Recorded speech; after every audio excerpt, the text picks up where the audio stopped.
Infatti io mi sono messo qui davanti a te che ci conosciamo, quindi per amicizia mi sono permesso. Ci vuole l'ombrello.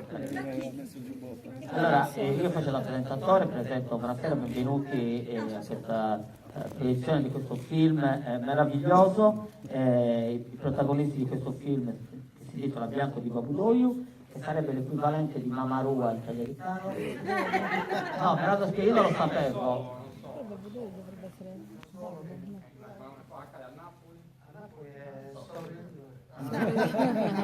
Quindi fa capire, ecco, e loro sono Michele Manca e Stefano Manca, quindi loro sono i protagonisti, gli autori, prego, e do la parola a chi passa il microfono.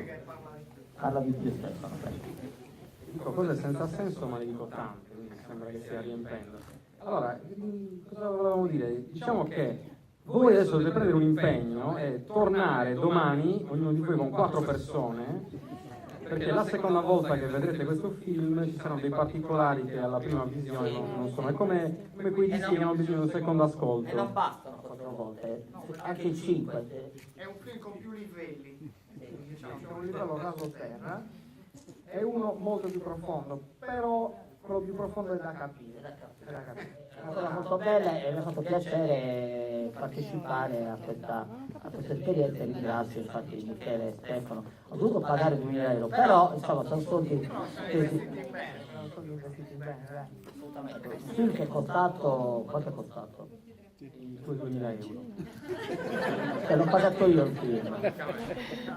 No, grazie, no, grazie a voi. Ringrazio anche i signori sulle poltrone, quelli delle poltrone le pagano di più.